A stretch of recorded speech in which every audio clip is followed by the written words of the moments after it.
Sa ibang bagay, nakikiramay po kami sa pamilya, kasamahan at mahal sa buhay sa pagpanaw po ni dating Press Secretary, Manila Bulletin Editor-in-Chief at Publisher, veteran journalist Chris Pulo June Ikban. Ito po nagtatapos ang ating presentasyon. Nakakasama po natin ngayon muli, walang iba po kundi si NTF Chief Implementer Secretary Carlito Galvez, who is also our vaccine SAR, ang ating NTF Deputy Chief Implementer and our Testing SAR Secretary Vince Dizon, at UPPGH Professor Dr. Edsel Salvania. Unahin po natin si Secretary Galvez. Sir, marami nagtatanong, kamusta po ang mga pagdating na ating bakuna itong buwan ng Abril dahil nagsimula na po tayo magpabakuna ng mga seniors and those with comorbidities. The floor is yours, Secretary Galvez. Walang audio, sir. Naka-mute po ata kayo, sir.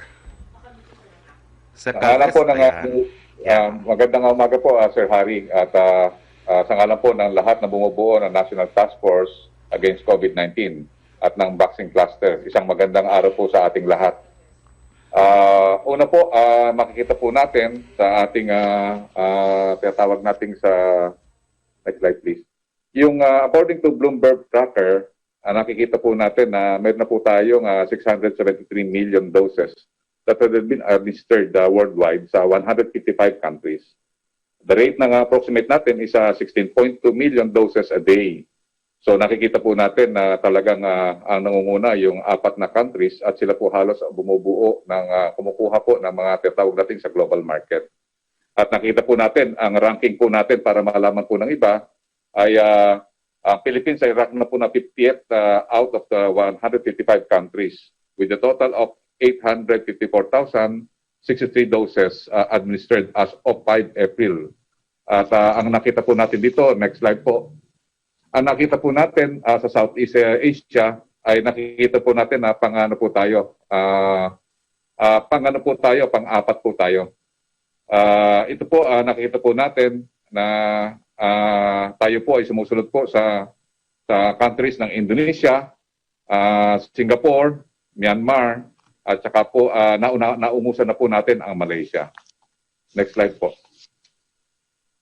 Sa ngayon po, nakita po natin nung last first quarter, nakapagtala po tayo na 777,908 na vaccine po ang ating pong na iturok nung panahon ng March 1 to 131. At nakita po natin dito na tayo po ay nakapagtala din na sa A1, meron tayong naitala na 754,762 na first dose at meron po tayong 4,104 sa second dose. At nakasama na rin po natin yung A2 priority vaccinated na 11,000 at saka yung A3 priority vaccinated 7,000. Kung titingnan po natin dito sa second quarter, nakapagtala na po tayo ng 76,155 doses.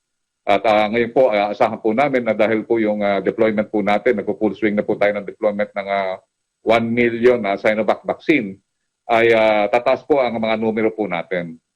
Sa tanong po na ano po ang mga darating na vaccine na this coming April, ay darating po ang Sinovac na 1.5 million at saka meron po tayong Gamaleya na 500 or more or less 2 million doses. So ngayong first sa next week po baka dumating na po ang 500,000 ng Sinovac and so titingnan po natin yung Gamaleya baka dumating na rin po this coming April 12. So sa May deliveries po magkakaroon po tayo ng 2 million sa Sinovac, sa Gamaleya and then darating na po ang Moderna. So more or less mga 4,194,000 4,194,000 po na doses ang maano po natin, matatanggap po natin. Sa June po, magkakaroon po tayo ng more or less mga 10,500,000 doses. Kasama po ang Sinovac, Gamaleya, and also Novavax, at saka yung delivery natin sa AstraZeneca. Ang July, baka po tumaas po tayo na magkaroon po tayo ng more or less mga 13.5 million. And August delivery, 20,000 at hanggang maging ano po sa November. So sa ngayon, meron na po tayong lahat na na-administer na more or less 854,063 na totally vaccinated at saka ang ating health worker na na-vaccinate is more or less 789,415. Iyan lang po, Spokes, ang aking pong maibabalita po sa ngayon at maraming salamat.